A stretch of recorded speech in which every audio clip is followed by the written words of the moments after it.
Oval test match के पहले दिन के खेल के पूरे एनालिसिस के साथ मैं हूं राजीव मिश्रा। आज बात करेंगे पांचवें टेस्ट मैच के पहले दिन के खेल की, और इससे पहले दिन के खेल में जहां तेज गेंदबाजों का बोलबाला देखने को मिला।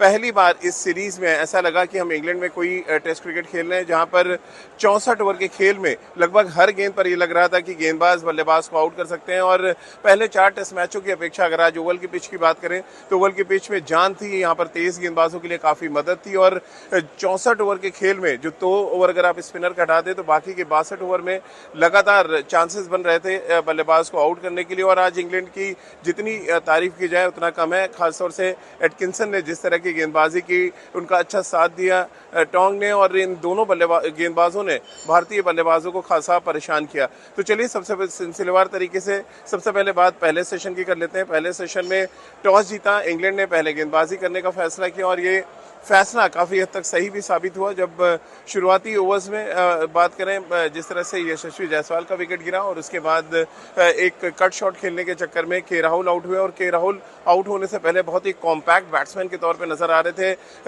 इस स्विंगिंग कंडीशन में जहां पर गेंद दोनों तरफ मूव कर रहा था, वहां पर जिस तरह की टेक्निक के साथ खेलना चाहिए, बहुत लेट बल्लेबाजी करना चाहिए, यानी कि आप बहुत लेट अपने शॉट्स को खेलें, कुछ वैसे ही अंदाज में के राहुल बल्लेबाजी करते नजर आए। के राहुल बहुत ही काम और कूल नजर आ रहे थे, लेकिन वो एक गलत शॉट खेलकर आउट हुए।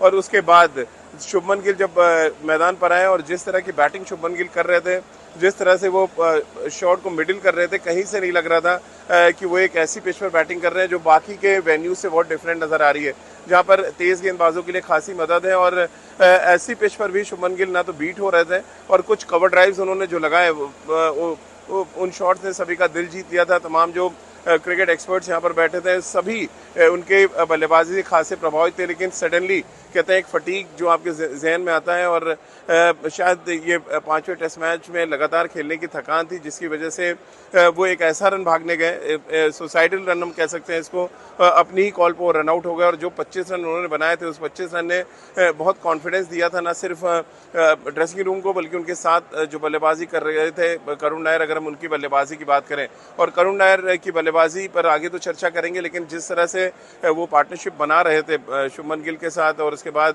2 और छोटी पार्टनरशिप्स उन्होंने की, एक तरफ वो खड़े रहे शीट एंकर की तरह। और आज जो ये डिसीजन हुआ था करुण नायर को खिलाना शार्दुल ठाकुर की जगह, यानी एक प्योर बैट्समैन भारतीय टीम ने बनाया, वो मुझे लग रहा है फैसला भी काफी रंग लाया है, क्योंकि अगर आप करुण नायर को माइनस कर दें तो शायद भारतीय टीम 150 रन के आसपास आज के दिन के खेल में पहुंच पाती। बहरहाल दूसरा सेशन में शुभमन गिल का रनआउट होना भारतीय टीम के लिए एक बड़ा सेटबैक था। उसके बाद बैक टू बैक विकेट गिरते चले गए, और यहाँ पर जितनी तारीफ की जाए एटकिंसन की, जैसा कि मैंने आपसे चर्चा की शुरुआत में कहा था, एक लाइन एक लेंथ पे गेंदबाजी करना, और कॉरिडोर जो होता है ऑफ स्टंप के बाहर का जो कॉरिडोर है वहाँ पकड़कर गेंदबाजी करना। क्योंकि देखिए यहाँ की जो ओवल की पिच है, इस मैच के शुरू होने से पहले भी मैंने रिपोर्ट में आपको बताया था कि ये बाकी के वेन्यू से बिल्कुल डिफरेंट विकेट है। यहाँ पर जान नज़र आ रही है, यहाँ पर थोड़ा मॉइस्चर है, ओवरकास्ट कंडीशंस भी रहने वाली थी, और ऐसे में यहाँ पर खाली आपको राइट एरियाज में गेंदबाजी करनी थी। वही काम किया एटकिंसन ने।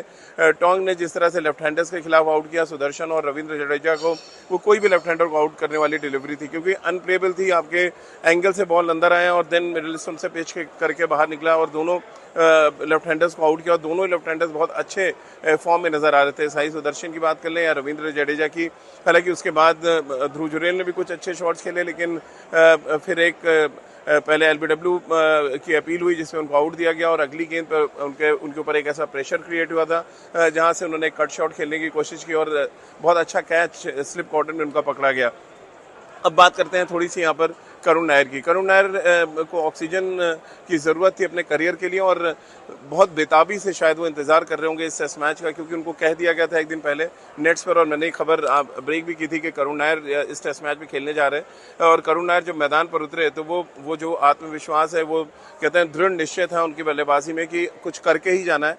और अगर आप उनकी बॉल्स देखें, लगभग 150 गेंदें उन्होंने बल्लेबाजी की, और जिस तरह से उन्होंने विपरीत परिस्थिति में जहाँ पर बॉल स्विंग कर रहा है, कुछ बॉलें नीचे कुछ बॉलें ऊपर आ रही हैं, और लंबे कद के तेज गेंदबाज लगातार अटैक कर रहे हैं आप पे, तो फिर आप किस तरह से सर्वाइव करेंगे, आपकी टेक्निक और टेम्परामेंट फिर आपके काम आता है। और एग्जैक्टली वही किया करुण नायर ने। अर्धशतकीय पारी खेली और वॉशिंगटन सुंदर के साथ उन्होंने तय किया कि भारतीय टीम को कोई और ज़्यादा नुकसान नहीं होगा इस टेस्ट मैच में। यानी कि 64 ओवर के खेल में 204 रन भारतीय टीम ने बनाए हैं और 6 विकेट गिर गए हैं। 204 रन कहने के लिए स्कोर बोर्ड पर शायद कम लग रहा होगा, लेकिन जिस तरह की कंडीशन है और जिस तरह से पिच में जान नज़र आ रही है, भारत अगर 250 या 270-80 के आसपास जाता है तो फिर एक बढ़िया टेस्ट मैच हमें देखने को मिल सकता है, जहां पर लगातार इंटरेस्ट आपका बना रहेगा कि गेंदबाज कुछ ना कुछ करेंगे। लेकिन बहुत ज़रूरी है कि जो कुछ एटकिंसन ने किया, जो कुछ स्ट्रॉन्ग ने किया, उनकी गेंदबाजी से आप सीखें। क्रिस वोक्स हालांकि चोटिल हो गए, लेकिन उन्होंने भी एक विकेट ज़रूर लिया था। अब इंग्लैंड के साथ परेशानी है कि अगर उनका कंधा डिस्लोकेट हुआ है तो वो आने वाले मैचेस में ना सिर्फ गेंदबाजी कर पाएंगे बल्कि बल्लेबाजी भी इफेक्ट होने वाली है। तो ये कुछ ऐसे सेटबैक्स हैं जो भारतीय इंग्लैंड टीम को हुए हैं। और वहीं अगर हम भारतीय टीम की बात करें तो भारतीय टीम शायद बहुत दुखी होगा जिस तरह से शुभमन गिल रन आउट हुए, क्योंकि उनका रन आउट शायद इस मैच में टर्निंग पॉइंट साबित हो सकता है। क्योंकि अभी देखिए पहला दिन है, बहुत ज़्यादा खल नहीं रहा है हमें, वो रन आउट हुए, लेकिन वो जो कहते हैं ना किसी मैच में टर्न हो जाना सडनली चीज़ें, क्योंकि जब वो बैटिंग कर रहे थे लग ही नहीं रहा था बॉल इतना स्विंग कर रहा है या बॉल इतना कट कर रहा है। लेकिन जैसे ही शुभमन गिल आउट हुए वो मूवमेंट भी नजर आने लगा, वो बैट्समैन बीट भी होने लगे और वो जो टेक्निक का टेस्ट है या टेम्परामेंट का टेस्ट है वो लगातार होना शुरू हो गया। तो यहाँ पर इंग्लैंड के गेंदबाजों ने लगातार इंटरेस्टिंग लाइन और लेंथ पे गेंदबाजी की, लगातार भारतीय बल्लेबाजों का टेस्ट लिया और इसी वजह से स्कोरबोर्ड पे अगर आप देखें तो 6 विकेट डाउन है भारत। और भारत के लिए तो अभी कोशिश यही होने वाली है कि वो किसी भी तरह से पहला सेशन सर्वाइव करें, क्योंकि देखिए नया फ्रेश हमारे जो गेंदबाज अगर इंग्लैंड के आएंगे तो वो आपके ऊपर अटैक करने जाएंगे फिर से पहले सेशन में। कल भी ओवरकास्ट कंडीशंस रहने की संभावना है जिस तरह की यहाँ पे प्रिडिक्शन है, और इस प्रिडिक्शन को जहन में रखते हुए भारतीय बल्लेबाजों को अपनी रणनीति बनानी पड़ेगी। अच्छी बात यह है कि करुण नायर जो टेक्निकली बहुत साउंड बैट्समैन है, बहुत टेम्परामेंट उनका बहुत अच्छा है, जिस तरह से उन्होंने बैटिंग की है भारत को एक बड़ी होप होगी कि एक बड़ी पारी उनके बैट से देखें। और वॉशिंगटन सुंदर जिन्होंने 100 किया था मैनचेस्टर में, वो क्रीज पर है और उनकी टेक्निक जिस तरह से मैंने देखी है, खासतौर से ऑफ स्टंप के बाहर का जो कॉरिडोर है वहाँ उनको पता है कि कौन सी गेंद खेलनी है और कौन सी गेंद छोड़नी है। तो ये सारा सिनेरियो बन रहा है इस समय ओल्ड टेस्ट मैच के पहले दिन की। अगर हम बात करें दूसरे दिन की भी थोड़ी बात कर लें, दूसरे दिन देखिए आपको ये पहचानना पड़ेगा कि इंग्लैंड के 2 मेन बॉलर्स कौन है और एक बॉलर शॉर्ट है, क्रिस वोक्स गेंदबाजी नहीं करें शायद।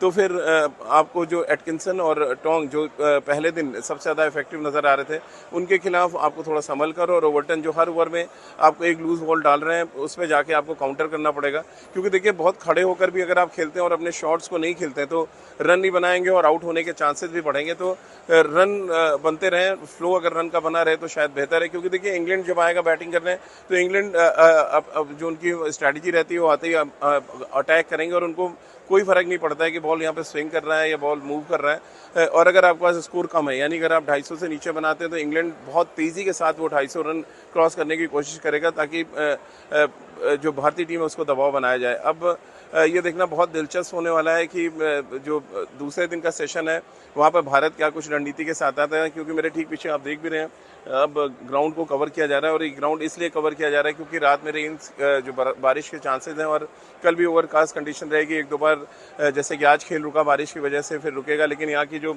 ड्रेनिंग सिस्टम की बात करें बहुत ही शानदार ड्रेनिंग सिस्टम है। और ड्रेनिंग सिस्टम इतना शानदार है यहाँ पे कि अब with in half an hour match शुरू हो जाता है। मेरे ठीक पीछे देखिए ली फोर्टिस भी आपको नज़र आ रहे हैं कवर्स उठाए हुए, और ये लगातार विवाद में रहे हैं इस मैच में, लेकिन बहुत शानदार काम किया है उन्होंने। अगर हम बात करें जिस तरह से मैदान को तैयार किया और मैदान फिर इनिशियली मैच हो पाया, तो मेरे ठीक पीछे आप देख भी रहे हैं ओवल की ये पूरा ओल्ड पवेलियन है, बहुत ही ऐतिहासिक यहाँ का स्ट्रक्चर है। जैसे कि हर मैदान के बारे में आपको बताता आया हूँ कि ये जो स्ट्रक्चर है इंग्लैंड अपना हेरिटेज उसको बचा के रखता है, और ये उनके ग्राउंड्स का एक तरह से कह सकते हैं एक सिंबल है।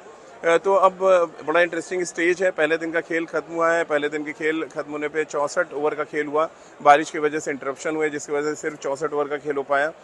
204 रन भारत ने बनाए हैं, करुण नायर और शतक बना के क्रीज में है और उनको ऑक्सीजन मिला है। शायद भारत अगर जाते और यहाँ रन नहीं होता तो मे बी ये उनका आखिरी टेस्ट मैच हो सकता था, लेकिन सर्वाइव किया उन्होंने, एक अच्छी इनिंग्स खेली है और उनके साथ वॉशिंगटन सुंदर क्रीज पर है।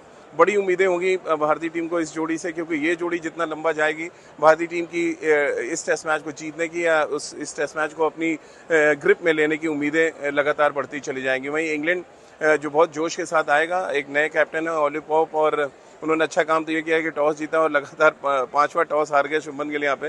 और उनके गेंदबाजों ने अच्छी गेंदबाजी की। और जैसा मैंने चर्चा की शुरुआत में कहा, पहली बार ऐसा लगा कि मैं इंग्लैंड में टेस्ट मैच कवर कर रहा हूँ। और बहुत पुरानी बात कर रहे हैं, 2011 2018 में इन सब में जब बॉल स्विंग होता था, स्टुअर्ट ब्रॉड और जिमी एडिसन का कुछ वैसे ही हालात नज़र आ रहे थे, जहाँ पे हर बॉल पे एक चांस बन रहा था। और कहते हैं ना, एक एग्रेसिव क्रिकेट हमें देखने को मिली गेंदबाजों की तरफ से। अभी तक जो 4 टेस्ट मैच हुए वहाँ बल्लेबाजों का बोलबाला था, लेकिन इस टेस्ट मैच में गेंदबाजों का बोलबाला है। और भारत जितने भी रन लगाता है, जीत की कुंजी एक बार फिर सिराज, आकाशदीप और साथ में अंशुल कंबोज के हाथ में होगी। वे अच्छी गेंदबाजी करते हैं तो इस टेस्ट मैच में इंटरेस्ट बना रहेगा। और इंग्लैंड के बल्लेबाजों को भी उतनी ही चुनौती भारतीय गेंदबाज दे पाएंगे जितना कि इंग्लैंड के गेंदबाजों ने दिया है। तो पहले दिन के एनालिसिस में फिलहाल इतना ही। दूसरे दिन के एनालिसिस के साथ ओवल के मैदान से एक बार फिर मैं आपके साथ जुड़ूंगा, आपके सामने हाजिर होऊंगा।